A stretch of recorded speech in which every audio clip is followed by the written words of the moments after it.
Thank you for attending our AAST Grand Rounds titled Public Health Approach to Stop the Falls. It's a collaboration between the Prevention and Geriatric Committees. My name is Thomas Duncan, and I'm the chair of the Prevention Committee. Today is National Trauma Survivors Day, and I'd like to recognize those afflicted by any form of trauma and their loved ones. We stand with you as you navigate the complex waters. Now, I have a great lineup for you. My co-moderator is Dr. D'Andrea Joseph, who is a trauma and acute care surgeon. She's the co-chair and chair-elect of the American College of Surgeons Intimate Partner Violence Task Force. She completed her surgical residency at the Warren Alpert Medical School of Brown University in Providence, Rhode Island, and Trauma Critical Care Fellowship at the Shock Trauma Center at the University of Maryland. Dr. Joseph is the past chief of trauma and ACS at NYU Langone Hospital, Long Island, where she also served as the chair of the DEI committee, amongst other leadership roles. Her research interests focus on intimate partner violence, health inequities, and trauma outcomes, and she has published and spoken both nationally and internationally on the subject. As a recognized leader in the field of trauma and ACS, Dr. Joseph has served and internationally to improve the care of the trauma patient. Dr. Joseph hails from the tiny island of Dominica, not Dominican Republic, and invites everyone to visit and experience the nature island of the Caribbean. So I hand it off to Dr. Joseph. Thank you, Dr. Duncan, for this lovely introduction. We're very excited on this recognition of Trauma Awareness Month to bring this to you. Incidentally, I am a member of the of the Injury Prevention and also the Geriatric Committee, so this is appropriate.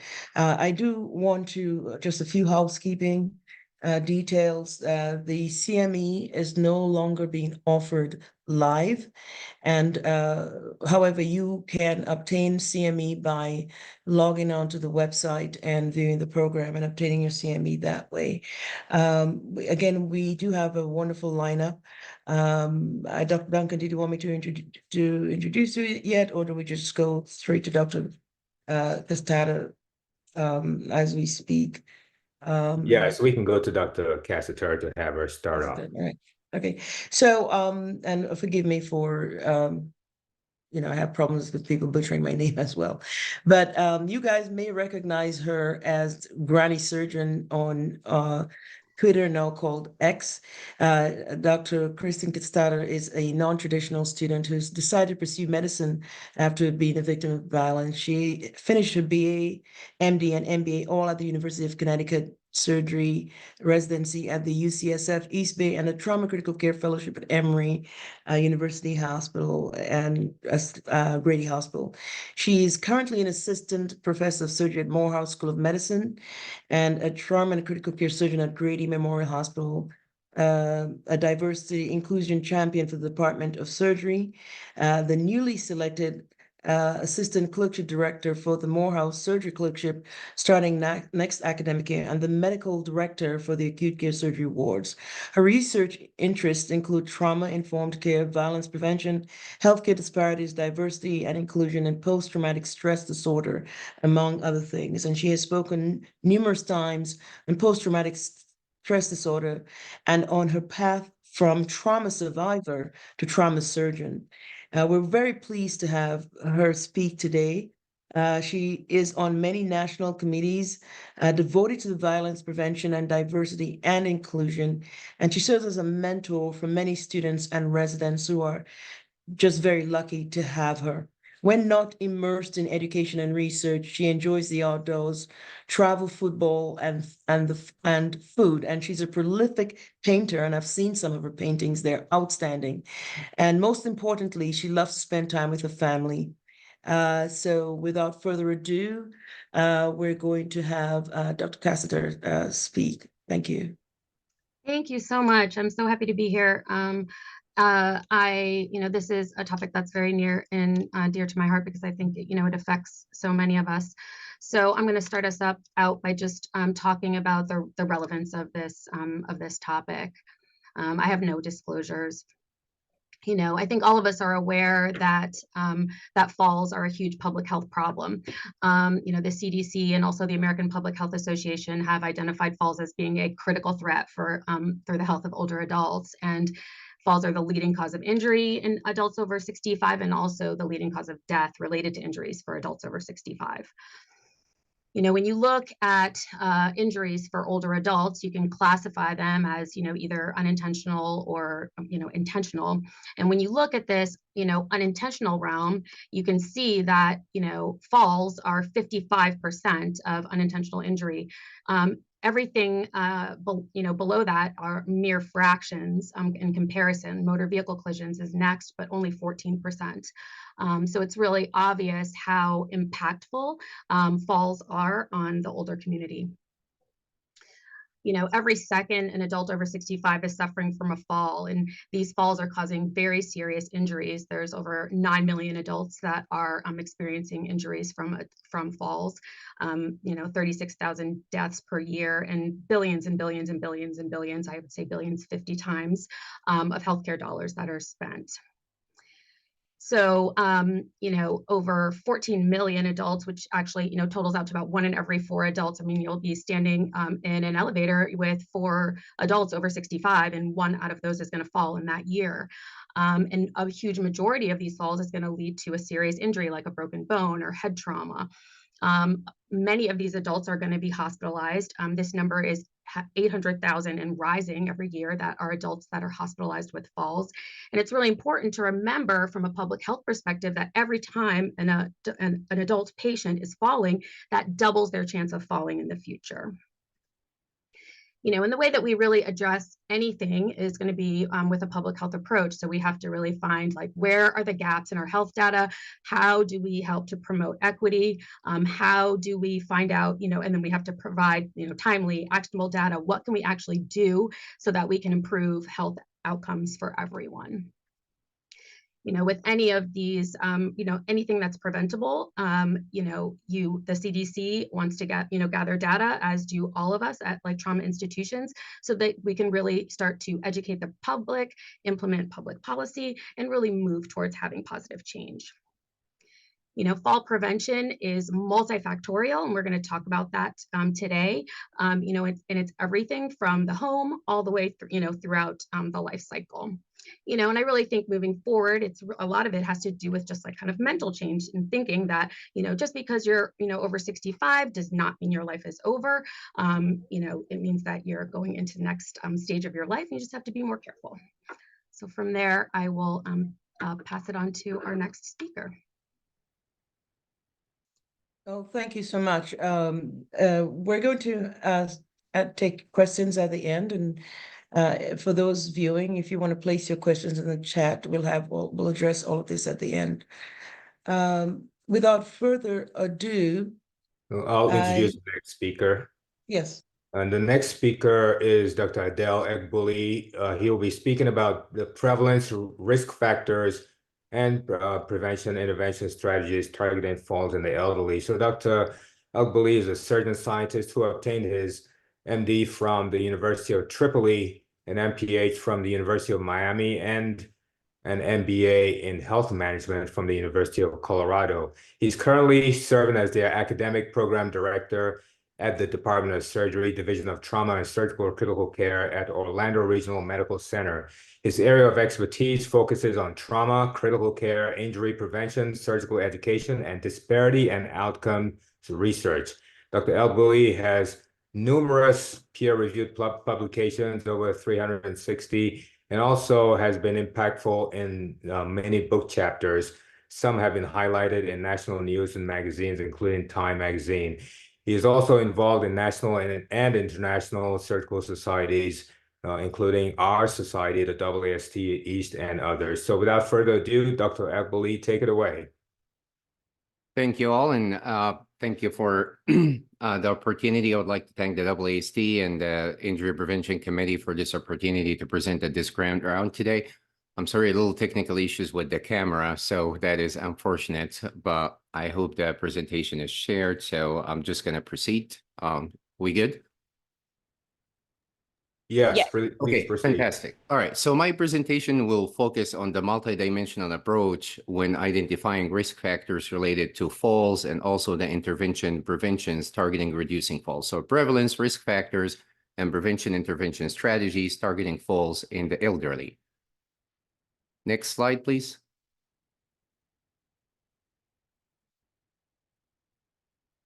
Okay, I'm having a little issue with the screen. You should be able to advance it. Okay. Sorry for the inconvenience. Let me just.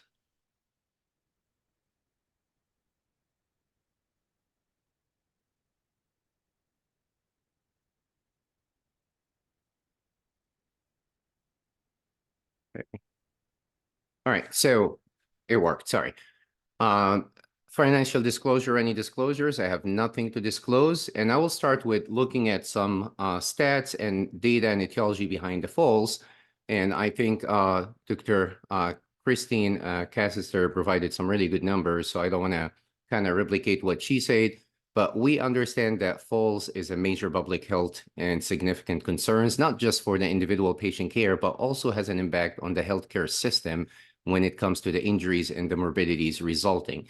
Over the last 10 years, the falls incidence rate significantly increased. It's 60%, resulting in over 23% or 23% increase in emergency department visits, and that can overload existing healthcare systems, resources, and capacity when handling other conditions. And that is in part because of the increasing growth in geriatric populations due to many factors, life expectancy, increased birth rates, and improvement in healthcare, etc. More importantly, when fall happens, it results in many injuries. Yes, the majority of them are minor, but there is good 5 to 20% of falls that can result in serious injuries, specifically hip fractures. Overall, falls is growing. It's a huge number, and there is over 36 million falls reported annually, leading to 32,000 deaths. That is a huge, and that's completely preventable, having good prevention strategies. Looking at specific research and current evidence highlighting how falls rates increased, and some studies specifically looked at older individuals in nursing home and community living facilities, and showed that there is 29% increase in the rate for the falls per 100 individual. That is a huge increase.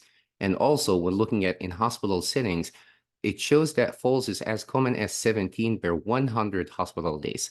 And that is not acceptable in 2024 with having all the tools and effective strategies to reduce falls. Worldwide, US ranked second, which is not good when it comes to the highest prevalence of falls with nearly 30%. And yes, it's mostly happening at home, but it follows common injury patterns.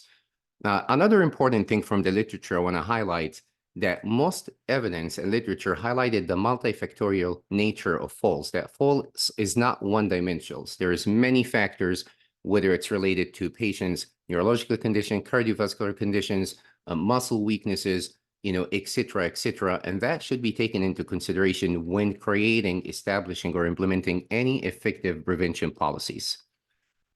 Additionally, the most important risk factors that shown consistently across most evidence is history of falls. So history of falls is alarming. Once that identified, we should turn the alarm on and start implementing and establishing other whatever interventions needed while looking into other risk factors. So history falls, history falls, history falls. And then there's other factors that plays into rules, as I highlighted, cardiovascular conditions resulting in dizziness, etc., neurological conditions, whether it's the cognitive impairment, sensory deficit, etc., as well as some environmental hazards. And that is something that can be easily managed when implementing the policies. Increased in age is also a factor. And some studies showed psychological components of falls, depression, and anxiety, etc., even though that is still an area of research that needs further exploration because there is no clear evidence concerning the psychological components when it comes to the multifactorial approach for falls. In terms of looking at policies and intervention targeting falls, there's many policies and interventions that is in place, and that is trying to accomplish optimal care for these geriatric populations. Most of them are multifactorial in nature. focus on exercise and other component, as it's shown that exercise-based intervention usually are the most effective across different settings, whether it's in hospital, outpatient settings, etc. And I'll provide some examples. For example, a recent research done assessing and evaluating current existing intervention prevention policies among community-dwelling older adults showed that implementing evidence-based prevention strategies that's primarily focused on exercise could result in a reduction in the fall incidence by about 25 to 40%. That's huge. And it's really simple if it's implemented properly with good compliance, starting with exercise physical therapy, minimizing polypharmacy, management of cardiovascular conditions, particularly orthostatic hypotension, resulting in, dizziness, falls, etc., and some other, modifications, whether it's changes in footwears, environmental factors, vitamin D supplementations, etc. And it's more effective if it's used along with patients and provider educations using fall prevention talklets that was shown to be effective among certain control groups. To provide more specific example on the prevention intervention policy, there is the JAIC-1, Moving for Better Balance, and that program with the acronym of REAIM, which is Reach, Evaluation, Adoption, Implementation, and Maintenance, with specific focus on exercise. So it's more of an exercise-based prevention intervention policy that is focusing on the preparatory exercises, improving core routines, therapeutic movements based on individual patient needs, breathing exercises, etc. But it's shown additionally, even though it's focused on the exercise, that it becomes more effective when it's coupled with home assessments and also environmental modifications to reduce the incidence and prevalence of falls, and also when it's tailored to the patient health status and their behavioral and other needs. Other effective intervention policies targeting falls, the VHA National Center for Safety Falls Preventions had a multi-layer or multi-directional and dimensional approach when assessing falls. It starts with a multi-layer screening at the inpatient setting to reduce falls, leading to a good multidisciplinary collaborations at the outpatient settings with healthcare providers, specifically PCBs. And then again, there's overlap here in the policies, addressing environmental factors through proper environmental rounds by reducing uncluttered hallways, proper heights for the furniture, lighting, etc. And then also targeting the post-fall procedures and management, which is important because if the falls happen, it's not the end of story. They had the fall, they had the injury, let's just manage it. No, because it's not always resulting in major injuries, that there has to be some protocols in place when the falls happens for proper documentations, follow-up, close monitoring, and then also implying and implementing modifications for these patients' needs and care if needed to prevent the situations from getting worse. Another example of the effective policy is the CDC study, and that is mostly focused on inpatient setting, assessing and evaluating fall prevention intervention program. It's a long policy with 10 steps, but it starts first with evaluating, do we have prevention intervention measures and programs to start with, and evaluating these, following or leading to proper identifications of any miscommunications, interprofessional and interpersonal communications between the team members, and then obtaining leadership support, which is important in implementing the fall prevention policies, having good compliance. Additionally, linking these with external resources through PCB, other healthcare workers and takers out on the outpatient settings, proper documentations, and then identifying team members. There has to be designations on who is going to handle these policies, who's going to track, who's going to monitor, who's going to report, train them properly, and then implement and follow up with the monitoring plans. And after that established, there has to be some continuous evaluation through quality improvement and assessment programs to identify any deficiencies, and then going back and making the modifications needed at any steps and each steps in order to establish effective interventions. And lastly, proper documentations that has to be tailored to the individual patient's care plans and not just some generalized plans. So basically, like I mentioned, the CDC study, it's mostly focused on the inpatient settings, and the main goal is to reduce the falls, its resulted injuries, and that's through proper screening, assessment, and interventions to reduce it. The U.S. Preventative Services recommendations kind of overlaps with the other interventions. And like I said, there's some redundancy with all these interventions. It also starts with the exercise, highlights its importance and is an effective tool to reduce the falls prevalence and also the injuries resulting from falls. And then identifying other factors that contribute to falls and risk factors. And we say it's the history of fall, leading to not just having an exercise, but also proper interventions with exercise components, which include functional training, resistance training, flexibility, etc. So it can be more effective in preventing falls. And the evidence behind this with some research showed that these are actually they are effective alone, but they're even more effective when it's coupled with other intervention targeting the other risk factors or factors causing falls, whether it's psychological, cardiovascular, etc. But it didn't show here that vitamin D supplementation was effective in reducing or preventing falls. Now, the recommendations, where do we go from here? Because the literature is kind of all over the place and there isn't really strong evidence, despite having a lot of prevention intervention policies targeting falls, that has more comprehensive approach that is cost-effective, feasible, and reliable. So the recommendation is that these programs should be tailored exercise programs, but also addressing the other factors, whether it's environmental factors, psychological factors, and also, supported by some technological advancements and tools and equipment, not just to help the patient with their balance and exercise, etc., but also as an alert system, whether it's for the patients, for the caregivers, or for the EMS, because we know sometimes it is the fall, but it's also the delayed response from the fall that causes the patients to experience worse prognosis and worse outcomes. If they ended up with TBI or hip fractures and took hours just to identify the fall and the injuries, that makes it worse for providing a better high quality care. So just in summary, the most important factors that's highlighted here is the need for comprehensive, effective fall prevention intervention policies that's multifactorial in nature, addressing all the factors related to fall. And that also has to take into account the multidisciplinary collaboration, because that is something that is not really widely implemented when having prevention policies at many institutions. And there is disconnect when it comes to primary care providers and other care providers as a primary screening tool to reduce the fall incidence and prevalence among these patient populations.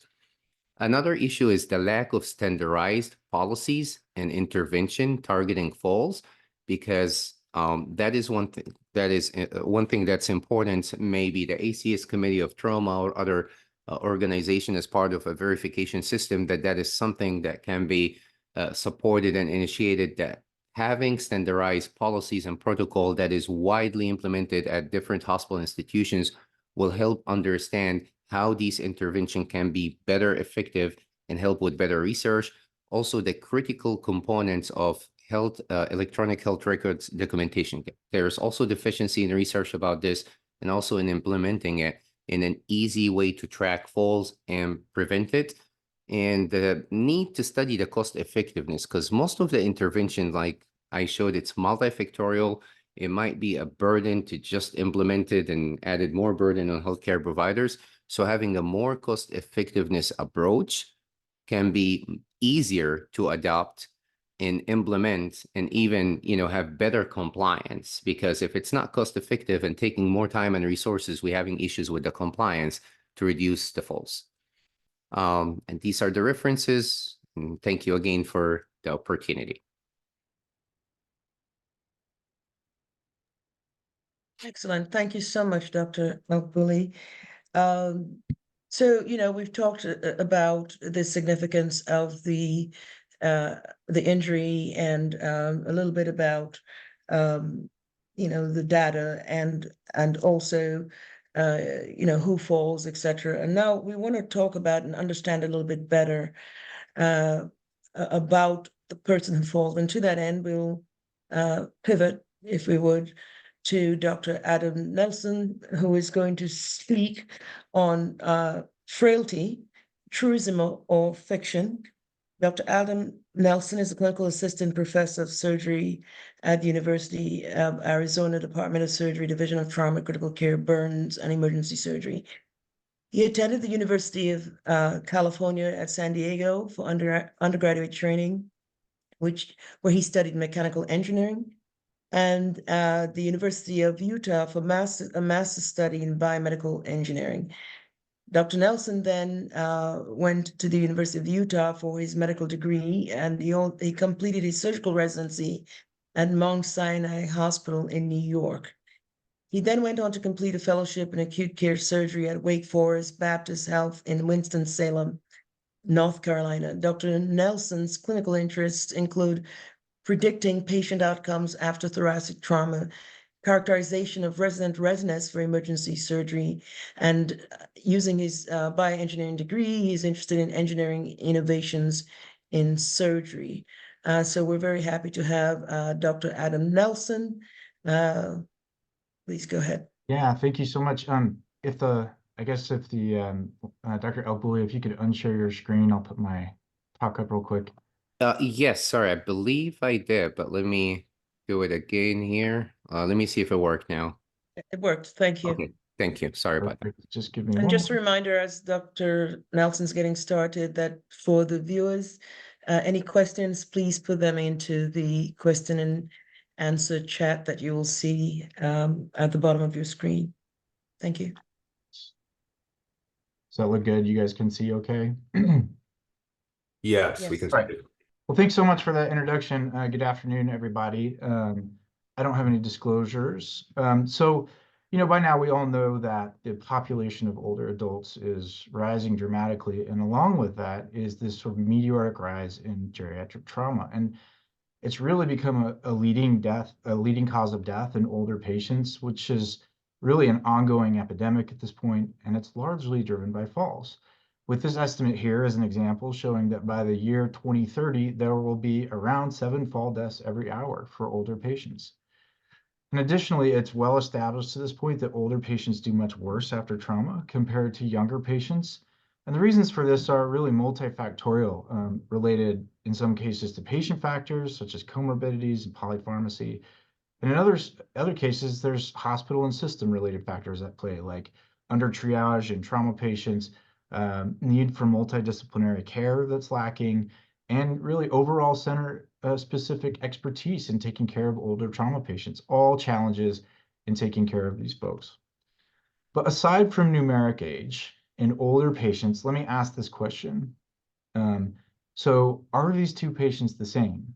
What I'll tell you is that they're the same age, they're the same numeric age, and they're both older adults, but are they the same when they get injured? And I would argue that actually they're very, very different in terms of their ability to respond to injury or illness. The gentleman on the left is fit, outdoors, active, on vacation, and compared to the gentleman on the right, he needs help to ambulate, maybe lives in a home, just very, very different in their lifestyles and their ability to respond to stress and injury, which brings up this concept of frailty. And so while numeric age has long been thought of this major factor contributing to adverse outcomes for older patients, that thinking really has shifted in the last 10, 15 years to more of one of frailty, which in many ways is a lot like skating on thin ice. And so what exactly does it mean to be frail? What is frailty? Well, it's the syndrome of physiologic decline that affects all organ systems, and it is a decline in both physiologic reserve and function, which leads to an increased state of vulnerability when it comes to coping with bodily stress. And I think one important thing to know about frailty is that it's relatively independent of one's numeric age. Yes, it is common for older patients to be frail compared to younger patients, but there's also young patients who are frail as well. And I really like this visual representation of frailty as a spectrum where on the left you have non-frail patients or pre-frail patients where you can see that there's plenty of physiologic reserve that's available to rebound after an injury or an illness. But then moving towards the right, as frailty progresses, you see that that physiologic reserve becomes tied up doing just normal activities of daily living, like cooking, taking care of yourself, leaving much less reserve available to cope with additional stresses. And at the end point, patients are standing on the edge of a cliff, and that they have very little or no reserve left, and even the smallest physiologic challenge, like a fall, can push them off the edge. And so one way of thinking about frailty is that patients are on the precipice or on the edge of a cliff and really not taking much at all for them to have a bad outcome. I like this analogy as well. This is what I personally use to explain frailty to patients at bedside. It's really simplistic. Frailty, I think of as a loss of resiliency or an ability to bounce back after an injury. On the left, you have this non-frail basketball, which is full of air and bounces back to near full height when it's dropped, compared to the basketball on the right, which is only half inflated. This is a frail basketball, and when it lands after being dropped, it just sort of flops or thuds. This chart shows how frailty is pretty independent of numeric age. You can see the x-axis there is age, and then frailty index, which is a way of measuring frailty, is on the y-axis, and I'll talk about frailty index in the next couple of slides. But you can see this wide variation at the age at which adults become frail, okay? So while there is some association with age, it's relatively independent. So speaking of measuring frailty, how is it done? So the most common method of measuring frailty is based on something called the deficit accumulation model, which is based on the work of Ken Rockwood, who's a Canadian geriatrician that's shown here. And this model is basically a point system that tallies up deficits across multiple domains, such as cognitive, functional, emotional, that are all important for recovery. Now, Dr. Rockwood created the Canadian Study of Health and Aging Frailty Index, which is a really comprehensive and thorough means of measuring frailty. However, when it comes to applying frailty systems to trauma, what you will soon find is that the Canadian index is composed of over 50 variables, which means it's not a great screening tool in a busy trauma bay. I think you'd be really hard pressed to find any trauma service that's capable of performing a 50-item screening survey on their older patients. So what's the solution? If you rewind 10 years now, Dr. Joseph and colleagues at the University of Arizona created the Trauma-Specific Frailty Index. And now this was a 2-year prospective collection of the 50-item Canadian index across 250 older trauma patients. They then took the 15 variables using a multivariate analysis and extracted them with variables that were most predictive of poor outcomes like mortality and discharge disposition. And you can see here in this chart, this is the 15 variables that came up, and they go across a broad spectrum of domains, including comorbidities, daily activities, health attitudes, etc. And frailty here is defined as having a score of 0.25 or higher, which means that of this 15-item survey, you get basically 4 or more marked as frail, and then you're defined as frail on this index. Notably, the Trauma-Specific Frailty Index performs pretty similarly to the Canadian Index, but it's specific to trauma and obviously much, much more practical. So over the next ensuing 10 years, a wide variety of papers came out looking at outcomes using frailty as a metric. This is a sampling shown here. Basically, frailty is found to negatively impact a whole host of patient outcomes, including failure to rescue, post-operative complications, and patients' ability to return to a good quality of life after trauma. And you can see that over the last 15 years, there's really been an explosion from multiple centers on the topic of frailty and trauma, all kind of culminating in this AAST multi-center trial that was published last year.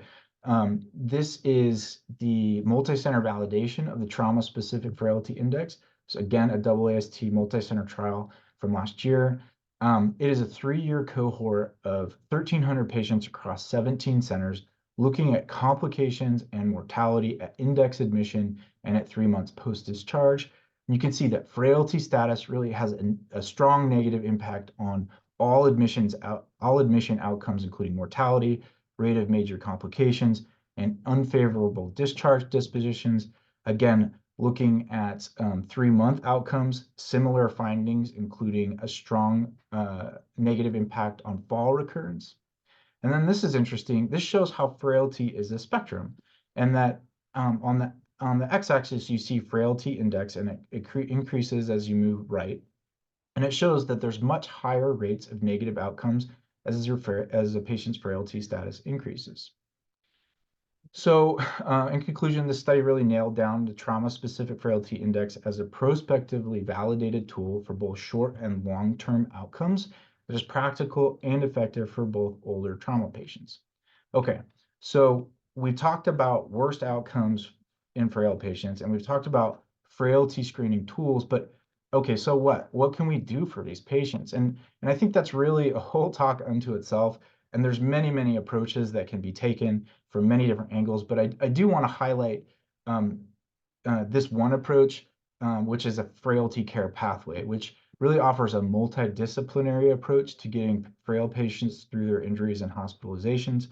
And similar to other types of sort of bundle type approaches, there's multiple interventions, and it's really the collective effort rather than any single intervention that improves the outcomes. So highlights from these pathways include geriatric consults, caseworker involvement, family engagement, a specialized order set for the EMR, and post-discharge follow-up. And these types of multifaceted interventions can improve outcomes, much less delirium, lower lengths of hospital stay, lower rates of 30-day readmission, and better return to quality of life. So how do we do it here at our center, just as another example? So highlights from what we do. So all patients over 60 get a frailty screening at admission. We use the trauma-specific frailty index, and it's actually built into our templated H&Ps, so the residents and AVPs, when they go through the patient's documentation, they have to fill it out. Additionally, we've proposed a strict set of criteria for consulting our geriatric service, which is for all frail patients over 65 and anyone over the age of 80. We found that this service is incredibly helpful and thorough in taking care of complex frail patients and has improved outcomes. We have designed a geriatric ERAS protocol, which is really just based on ERAS but tailored to older patients. And then last but certainly not least, we're very aggressive with our palliative care consultation. And this isn't always just a formal consult. It's oftentimes we do our own goals of care discussions, but we make sure that we do them, because I think that a key tenet of frailty is that even though an older patient, a frail patient, may look just fine on day one, it doesn't take much to tip them over the edge. And so it's important to have these discussions early about what patients would want. All right. And then wrapping up, I think, this slide just illustrates how much there is left to do in terms of research. This is a recent paper that surveyed 24 experts in the field of trauma who were all recruited to identify knowledge gaps and research questions and the priority with which they should be asked. They identified over 300 medium and high priority research questions. So again, much work left to do. So wrapping it up, these are my quick take-home points. We know geriatric trauma is on the rise. They have much worse outcomes. Frailty is an important screening tool that helps you identify patients that are most at risk.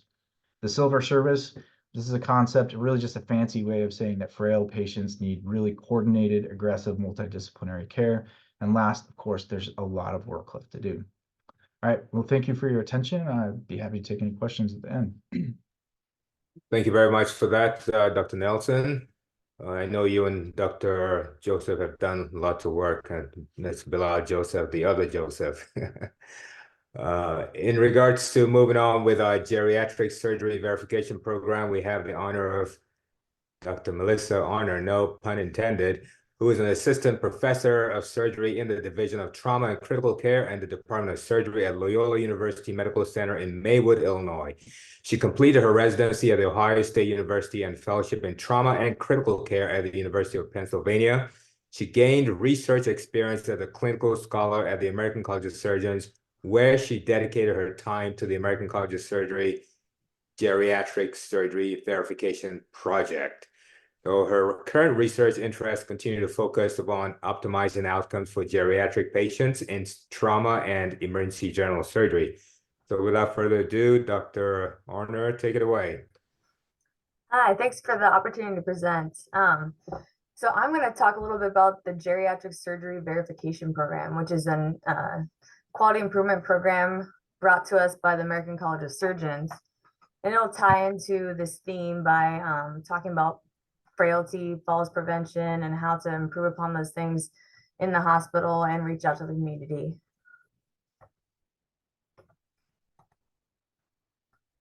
I have no disclosures.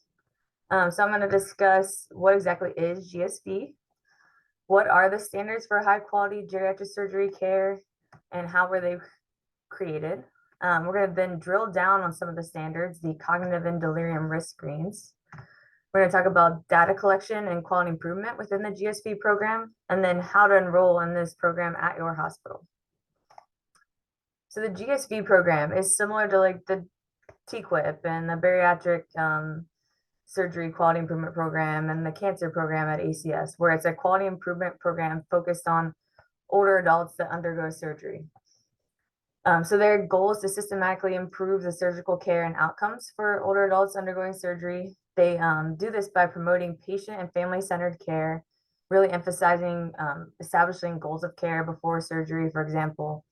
They encourage interdisciplinary input. So like Dr. Nelson was talking about with the frailty care pathways, having all of the disciplines collaborate to create the best outcomes for patients while they're in the hospital recovering from surgery.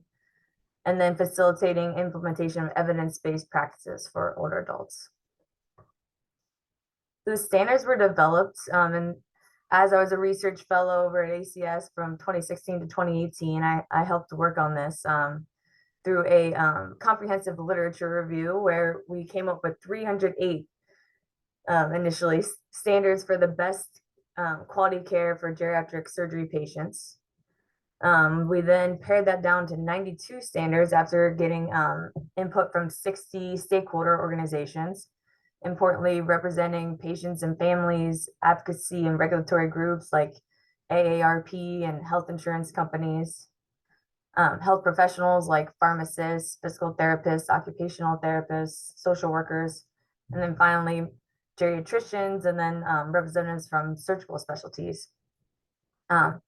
So pared these standards down to 92, and then finally actually put these into place at hospitals, where hospitals reviewed the difficulty to put the standards in place, the feasibility of actually getting them in place. And after that came up with 30 GSV standards that started the GSV program. So it debuted back in 2019. And these geriatric surgery verification standards, similar to I think what the current trauma book is a gray book right now. So it's similar to the optimal resources for trauma care. There's an optimal resources for geriatric surgery book. This is completely free, complete to the public. Here's a QR code if you want to note down the website where you can download this PDF. These standards, like I said, 30 standards for geriatric surgery care.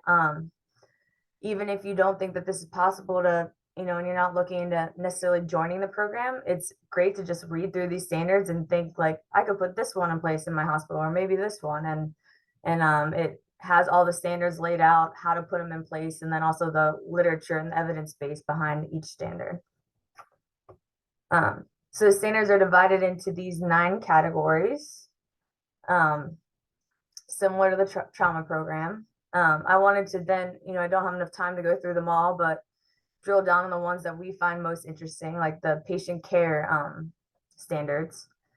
So the patient care standards go from pre-op, which I know in acute care surgery, we don't necessarily have like a clinic appointment where we're able to talk about an elective surgery and talk about preoperative optimization and talk about, goals of care and that kind of thing, since we sometimes don't have the time to.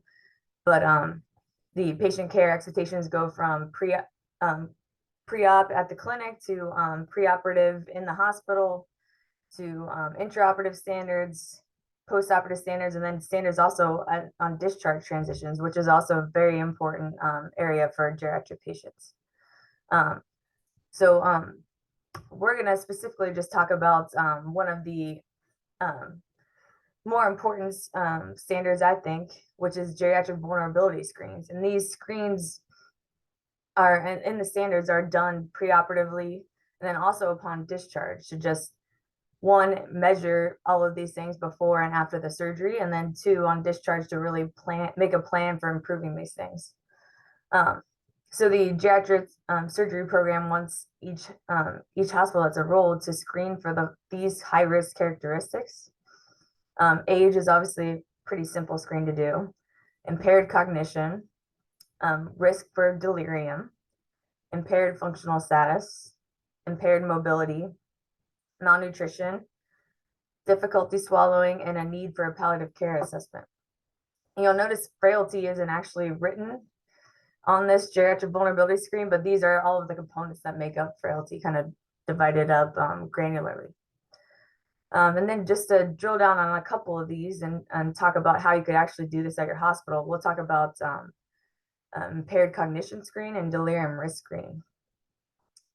So these are very important because impaired cognition can actually often go under-recognized or unrecognized, leads to higher incidence of postoperative complications, like this research shows.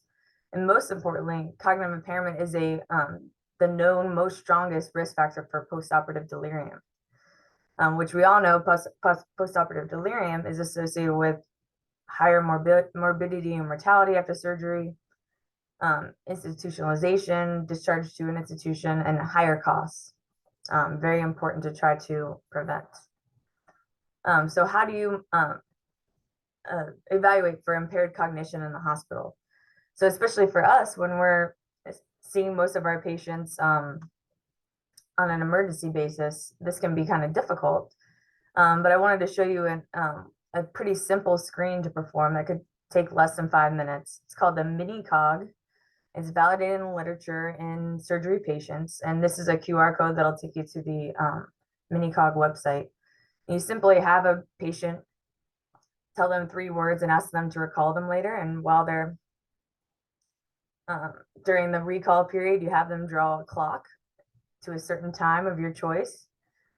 And then scoring is pretty simple here. You can see, based on the amount of words they could recall and the way they could draw the clock, you can either say they have possible cognitive impairment or not, and then use that to, essentially know post-op that they have cognitive impairment, not be surprised, and then also know that they're high risk for delirium. So those delirium multi-component pathways, like Dr. Nelson had mentioned, will be extra important for that patient.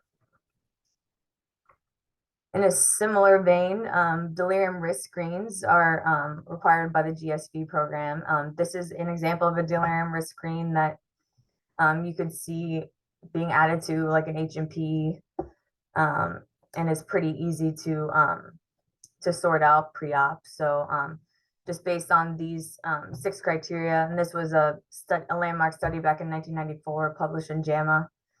So based on these 6 criteria, you assign points, and if the patient has greater than 2 points, then they are high risk for delirium and have a 50% risk of developing post-op delirium. So essentially that's, a great element to include in your goals of care discussion about whether we should undergo surgery. It's a useful thing for the patient and family to know about their risk. And then also it's just useful for the clinical team to know this patient is extremely high risk for delirium. We need to make sure they have their family coming around to help reorient them. They have their window open, the blinds open during the day to regulate their sleep-wake cycles, minimize their catheters, minimize deliriogenic medications like Benadryl and benzodiazepines, all those kinds of good things. So now I'm going to bring it back to what we all find most exciting as data. So as part of the GSV program, there's additional data points that are added to NSQIP that are geriatric specific. And if you're in this collaborative, you can compare your geriatric specific variables and look at your outcomes and see what your hospital is underperforming in, and then use that data to improve in the future.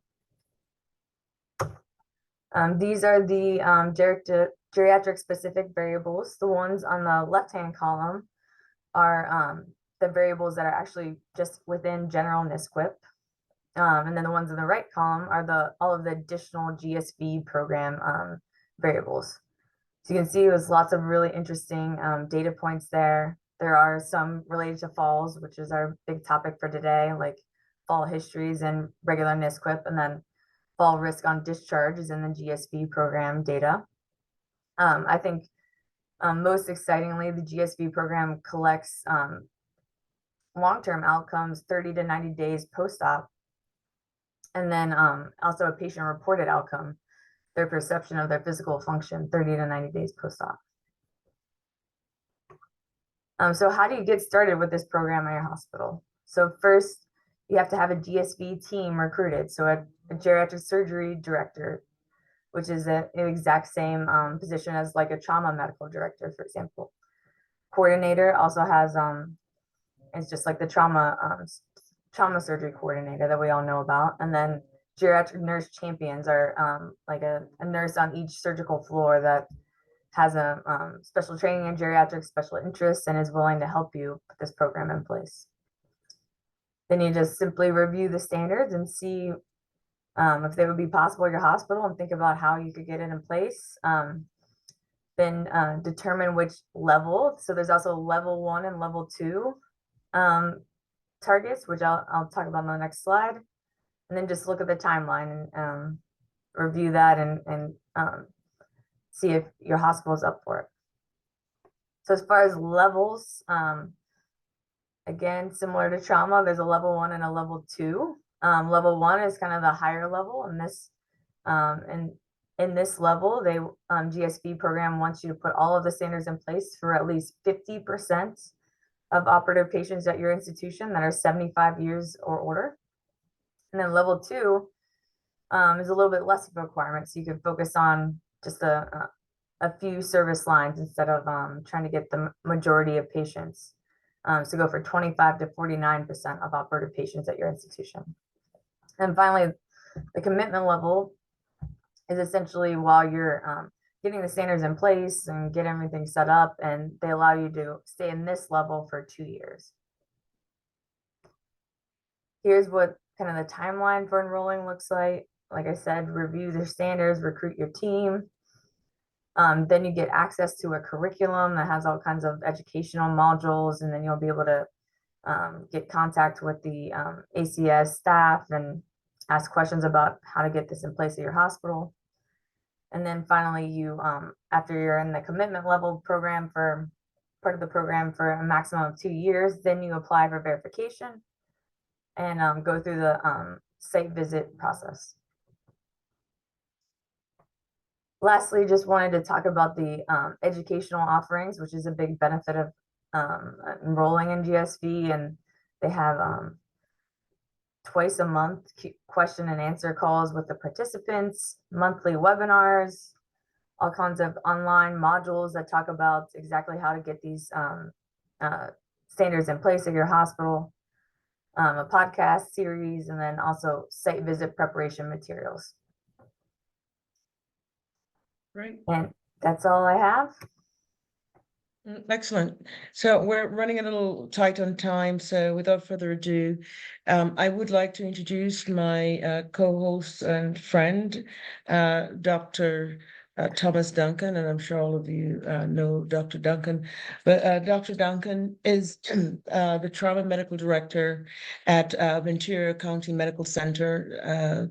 He's the past chief of medical staff at VCMC, the medical co-director of Anacopa Surgical Associate and president of the Ventura County Surgical Associate.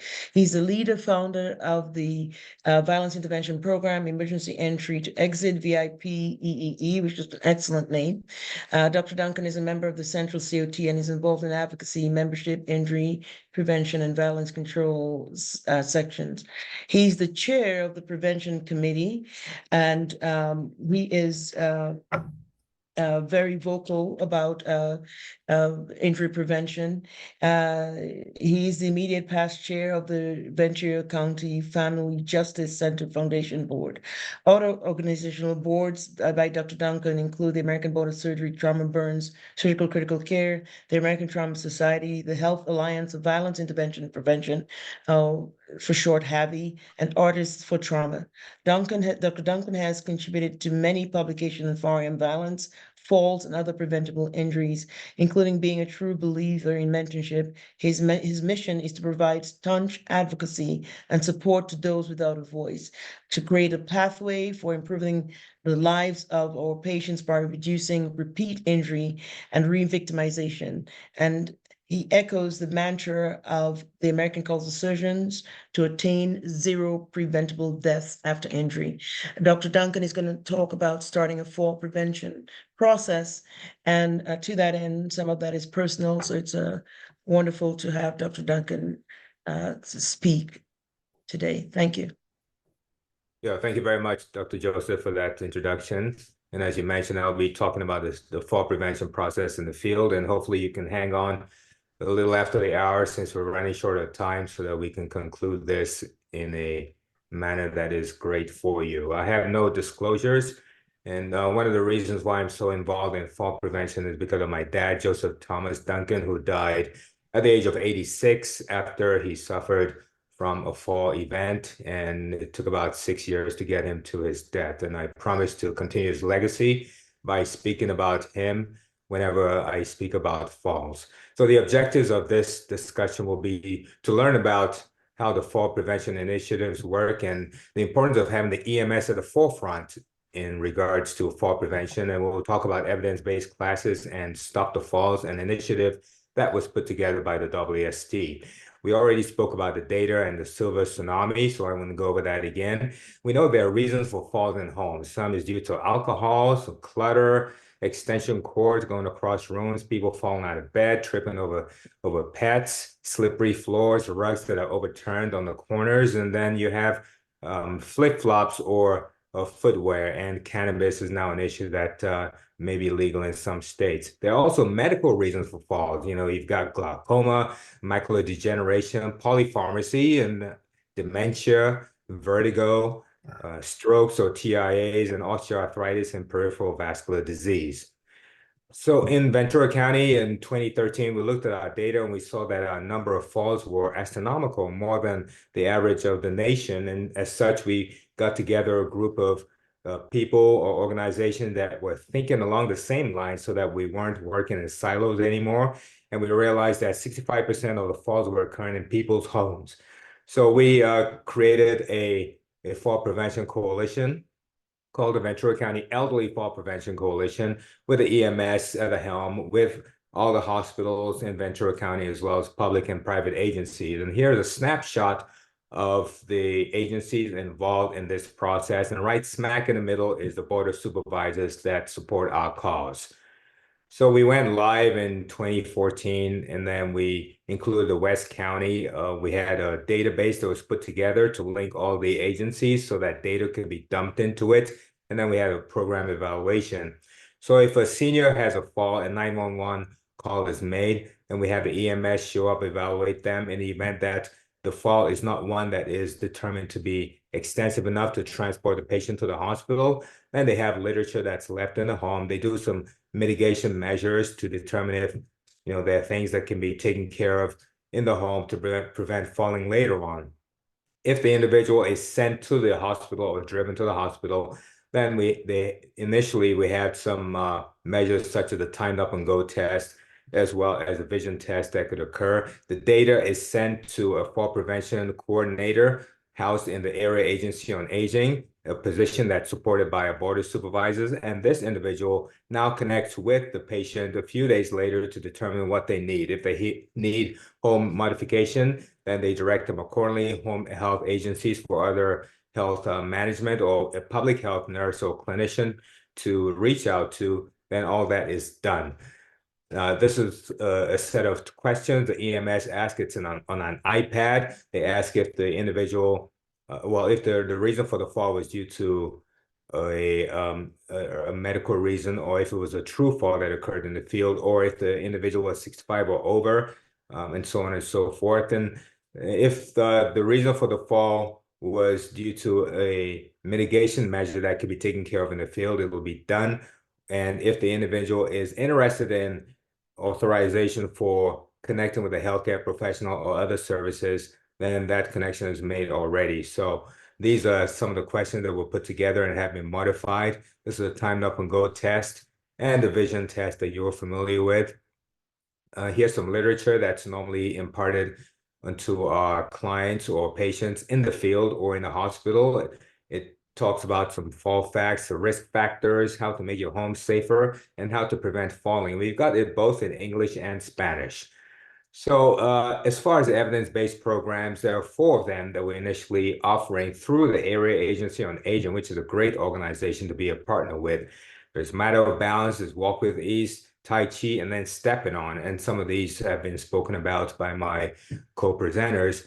And we now have Bingo Size, which goes along with the entire evidence-based classes. We've also done some research at the level of the practice management guidelines measures for the East, and we found that the evidence-based exercise programs and frailty screening, as we have already heard from my co-presenters, are recommended for improvement of the individual's lifespan in terms of not falling. Also, there was strong recommendation for risk stratification of comprehensive risk reduction strategies. And then we evaluated our program. We evaluated our fall prevention program as well as compared Matter of Balance and Tai Chi and found them to be very helpful in regards to preventing our seniors from falling.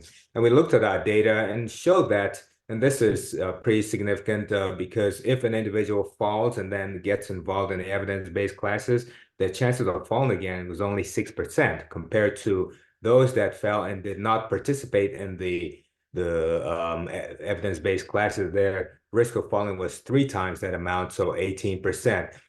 During the revamping of our older adults fall prevention statement at the level of the COT back in 2019, we ensured that we had this statement added: the opportunity for collaboration with emergency medical services to begin the fall prevention process in the field is key, and the ACS recognizes that. And this is hot off the press. This was published just about a month ago by JAMA. Comes from the World Guidelines for Fall Prevention and Management for Older Adults. It indicates that routine screening for fall risks in the community dwelling is important, as well as gait speed prediction, and then multi-professional and multimodal assessment is necessary. Medication review is also key, and individualized intensive exercise programming is also a good thing to have. They recommend 3 times per week of exercising over a course of a 12-week program. Now, I have no financial relation to any of these products, but this is a body wash, and if an individual has the opportunity to purchase one of these, it is great because all you have to do is place the liquid soap on the brush and it washes your entire body. It even washes your axilla or your armpits, which is awesome. And so it's one of those things that if you can afford it, all the better for you. Now, in Ventura County, in the aim to bring awareness to the entire county, we've had multiple fall prevention forums, and you can see where they've been had by the red circles. And during the first week of fall, which is our National Fall Prevention Week, we go to the board of supervisors and we're given a proclamation. And we've had this done over the past 10 years. In regards to our forums, we normally involve the trauma staff and nursing students, and physical therapists. They also bring out students, and some optometrists come out every once in a while. We have the EMS and public health that have immunizations. There are multiple community-based organizations, including the Area Agency on Aging. Then the board of supervisor who oversees the district where we are, or the mayor of that city, usually comes out to give a presentation. And then we have an expert panel. So we've had 17 English and bilingual forums, and we're planning to have our 18th in September, and we will have American Sign Language as part of it. So the last forum that was held was in September of last year. We had about 430 participants. Bilingual translation was present, and we had multi-organizational participation. This is a snapshot on the top left-hand side of the room where it was held, and the right-hand side is Dr. Javier Romero, who is one of my partners, a trauma and critical care surgeon, and the mayor of Oxnard, Mayor Zaragoza. And then on the bottom left-hand side is the EMS, and they had some information for our patients as well as immunization. This is a video of the event during one of the Zumba participations that occurred. You can see they're highly involved in the process. And we look at the data to determine if the event was okay, the venue, likelihood of attending, speakers, registration, and probability of applying learned information. We asked this of the attendees, and over the course of the past several years, we've seen that the numbers have been over 80 to 90%, except for 2015 and 2016, when the venue wasn't the greatest, and the registration was a little bit of a hitch. But we found something new about COVID-19, which helped us out quite a bit, because in the year 2020, we went virtual and we had 6,300 reaches. In 2021, close to 19,000 reaches based on Facebook and YouTube. And then in 2022, we reached about 23,000. So the pandemic did something great for us, but it's always great to be in person. And here's a snapshot of the same data.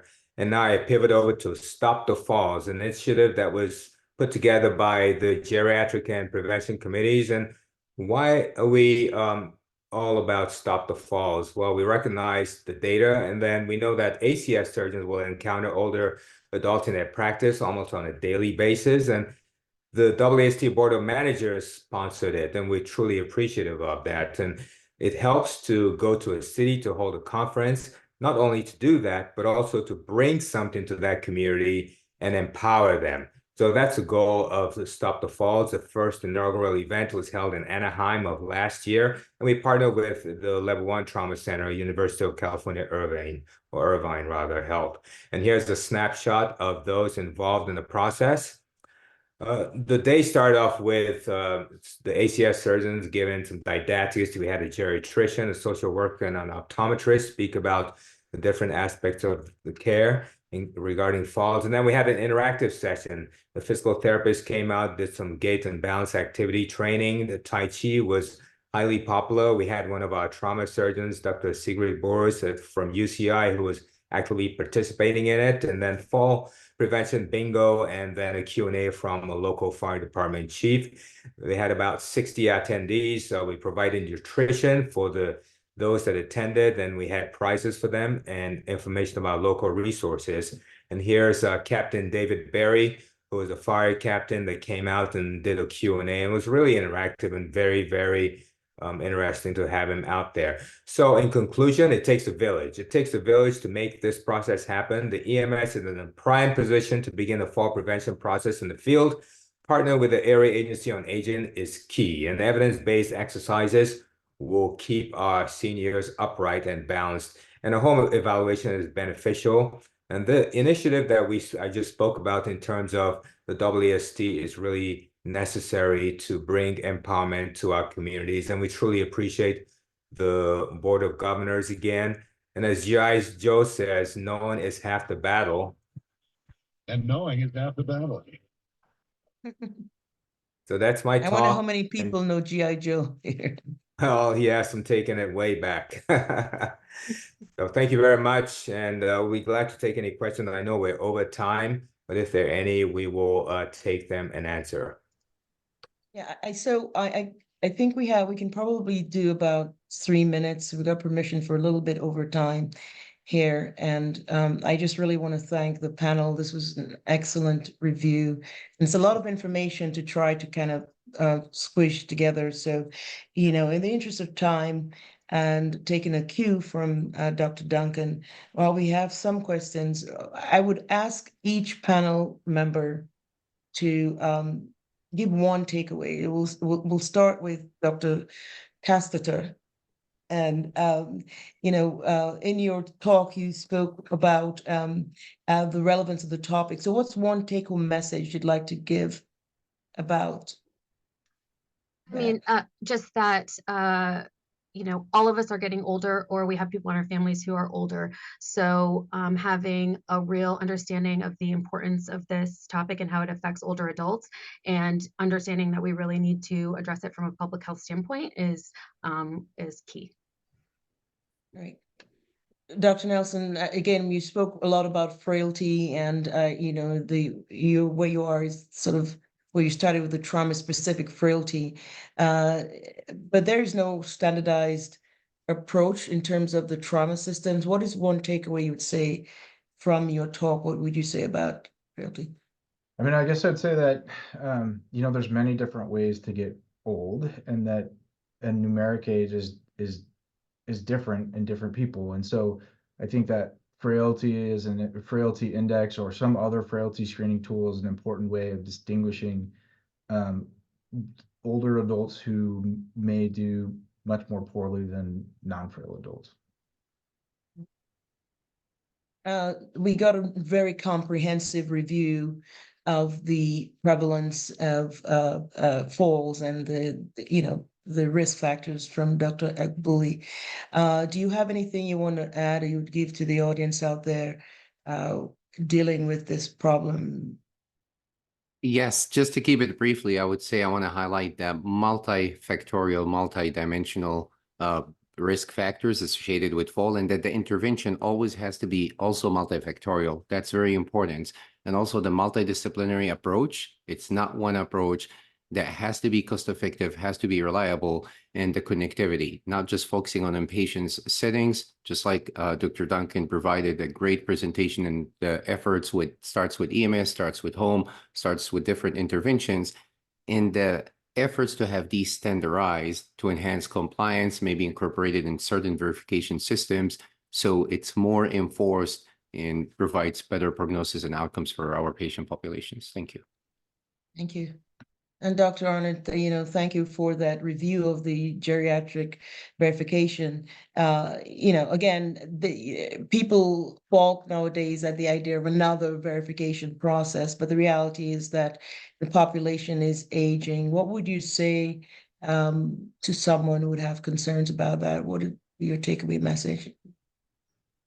Yeah, I think it's worth it, and it really crosses across all areas of the other QI programs like trauma, bariatrics, cancer, and applies to any patient that any patient benefits from these good nursing care principles and good goals of care discussions, good screens and things like that. So I think it really lifts the standard of all surgical care in your hospital.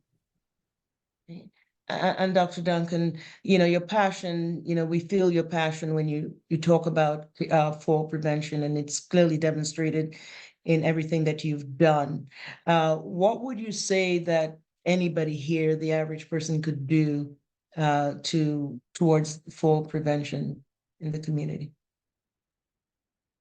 Well, I think our citizens of different communities love men and women in uniform, and so if you involve the EMS, they're at the forefront of it. They can start the process, and ultimately it can diminish the type of injuries that we see in regards to falls, and also getting that multifactorial involvement, like the different community-based organizations, because you'll be surprised when you start the process, you'll realize that there's so many different organizations that are involved in it, and they're working in silos. But when you put them together, then you have a good thing going. But it takes a champion. You need to have somebody that takes the ball and rolls with it and be the leader of the process.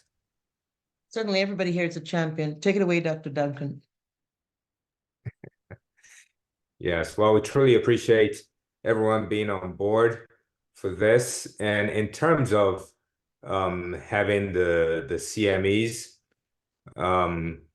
you can always log in and then submit your numbers or your files by the 17th. Yeah, May 17th is when you should submit your sign-in sheets. And there's another presentation coming up. The next grand rounds with the Palliative Care Committee will be on May 22nd. So we want to thank you and have a great day or night, depending on your time zone. Thank you so much for sticking with us. Thank you to everyone. Thank you.